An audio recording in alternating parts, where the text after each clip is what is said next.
Halo semuanya, selamat datang di 90 menit bola. Kita awal informasi kali ini dari kabar Aremania dibuat emosi, William membelot ke Persebaya. Kabar mengejutkan datang dari bursa transfer Liga 1 Indonesia.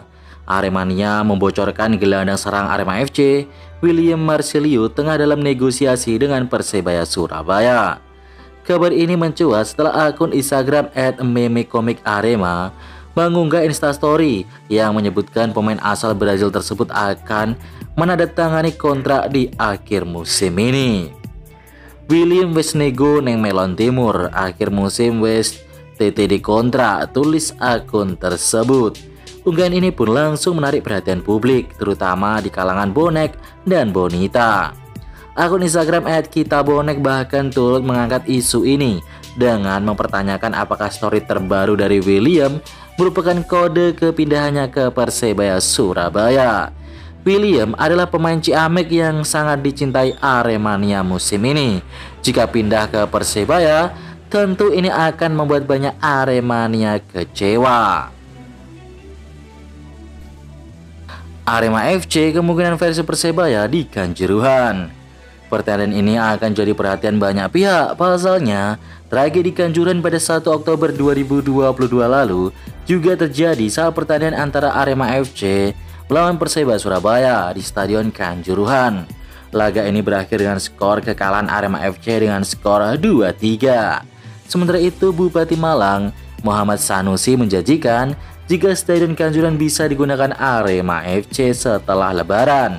Ia mengatakan sudah ada komunikasi dengan manajemen Arema FC sehingga sebelum digunakan untuk pertandingan, Stadion Kanjuruhan bisa diuji coba oleh tim Arema FC lewat latihan. Dalam waktu dekat akan digunakan Arema, tapi nunggu jadwalnya. Kalau tadi pembicaraan dengan Arema akan ada uji coba untuk latihan, pungkasnya. Striker top JDT Bergson merapat ke Persebaya. Bergson Gustavo dikenal sebagai striker tajam dengan kemampuan penyelesaian akhir yang sangat baik serta memiliki pengalaman bermain di berbagai klub di luar Brazil. Jika resmi bergabung, kehadiran Bergson Gustavo diharapkan dapat memperkuat lini serang Persebaya Surabaya dan menambah daya gedor tim. Rumor mengenai kepindahan Bergson Gustavo ke Persebaya Surabaya semakin kuat terdengar menjelang musim kompetisi baru. Kabar ini mencuat setelah berbagai spekulasi muncul terkait masa depannya, dengan banyak yang menyebut bahwa Persebaya menjadi tujuan berikutnya bagi striker berpengalaman tersebut. Persebaya sendiri tengah membangun kekuatan untuk menghadapi musim depan dengan mendatangkan pemain-pemain berkualitas. Kehadiran Bergson bisa menjadi tambahan penting baik dalam mencetak gol maupun memberikan pengalaman kepada pemain lain di dalam tim. Persija dipastikan tanpa Gajos dan Gustavo lawan Persebaya. Persija Jakarta menghadapi tantangan besar jelang persiapan menghadapi laga krusial melawan Persebaya di Jakarta International Stadium pada Sabtu 12 April 2025 mendatang. Macan Kemayoran harus tampil tanpa dua pemain kunci yakni Gustavo Almeida dan Maciej Gajos yang menerima hukuman berat akibat insiden saat menghadapi Arema FC pada 9 Maret 2025. Duel melawan Persebaya menjadi ujian berat bagi skuad asuhan Carlos Peña. Kehilangan dua pemain inti membuat pelatih harus memutar otak demi menjaga keseimbangan tim. Sementara itu, hukuman yang diterima Maciej Gajos lebih berat. Gelandang asal Polandia itu harus menjalani larangan bermain sebanyak 4 pertandingan tambahan. Artinya Gajos akan melewatkan total 5 pertandingan termasuk duel krusial melawan Persebaya di Stadion JIS. Selain larangan bermain, Gajos juga dijatuhi denda sebesar 10 juta rupiah. Bojan Hoda harap Beckham Putra lebih kerja keras lagi. Belakangan nama Beckham kerap tampil gemilang, baik saat menjadi starter atau jadi pemain pengganti. Pergerakannya kerap menyulitkan barisan pertahanan lawan. Bahkan di laga terakhir saat menghadapi Semen Padang, ia mencetak 2 gol. Dan pertandingan terakhir menang 4-1 untuk kemenangan Maung Bandung. Menurut Bojan, Beckham adalah pemain yang sangat potensial, tetapi dia harus bekerja dengan keras lagi. Musim lalu dia sangat inkonsisten, kadang ada momen yang brilian, tapi juga ada pertandingan tidak berjalan baik, kata Bojan. Bojan mengungkapkan sehingga ia menjelaskan kepada Beckham harus bekerja keras untuk bisa tampil lebih baik lagi. Jackson Irvine ngaku ketar-ketir lawan timnas Indonesia. Gelandang timnas Australia Jackson Irvine ketar-ketir lawan timnas Indonesia. Menurutnya timnas Indonesia terus alami perkembangan. Jackson Irvine pun akui kualitas dari skuad Garuda saat ini.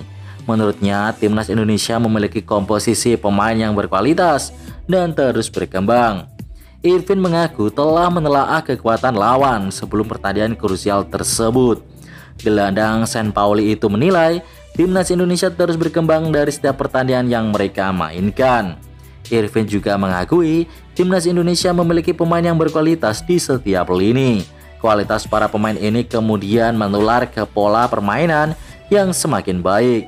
Meskipun terkadang terlihat kacau, Irvine memuji timnas Indonesia tetap mampu bersaing. Patrick Kluivert senggol Sintayong. Reaksi Patrick Kluivert soal masyarakat Indonesia yang taruh harapan besar untuk bahwa timnas Indonesia berjaya menarik diulas. Pelatih anyar timnas Indonesia itu pun janjikan hal ini. Ya, Patrick Kluivert mengatakan publik sepak bola tanah air menaruh harapan besar kepadanya. Untuk itu dia akan berusaha memberikan segala sesuatunya dengan sebaik mungkin.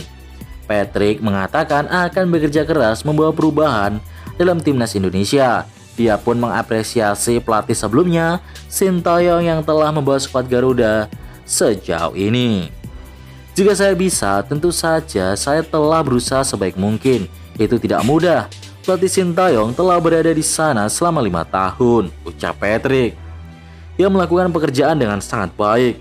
Ia memperoleh banyak rasa hormat di Indonesia dan sangat dihormati, tambah Patrick Kluivert menjelaskan.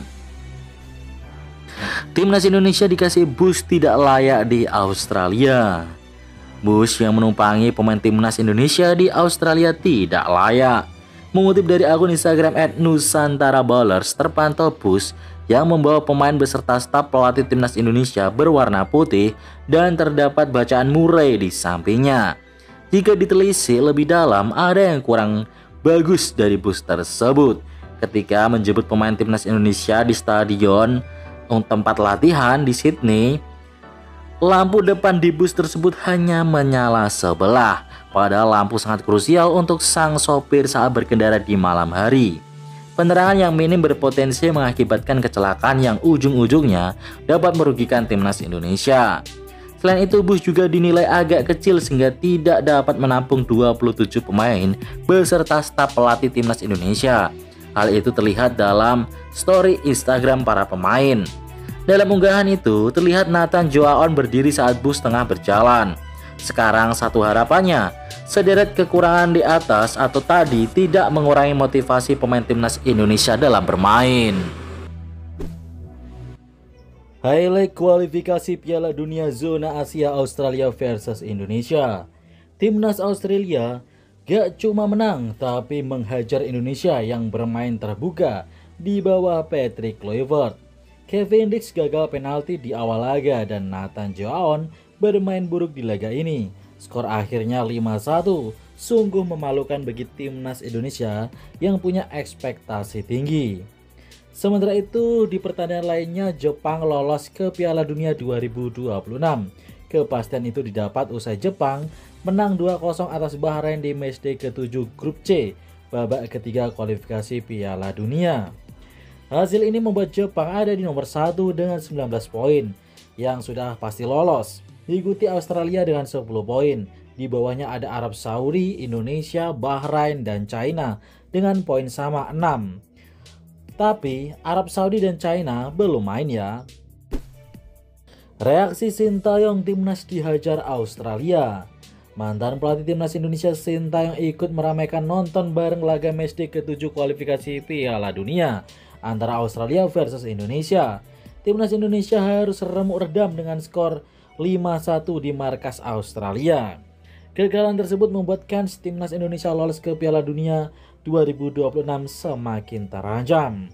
Usai laga, Sintayong memuji lini depan timnas yang melakukan pressing dengan baik, tapi ia juga menyayangkan minimnya persiapan latihan sehingga pemain tidak cukup baik melakukan marking, khususnya pemain bertahan. Sintayong juga menyoroti situasi bola mati timnas yang sangat buruk. Di sisi lain, para supporter di Sydney, Australia meneriakkan nama Sintayong usai timnas Indonesia kalah telak atas Australia.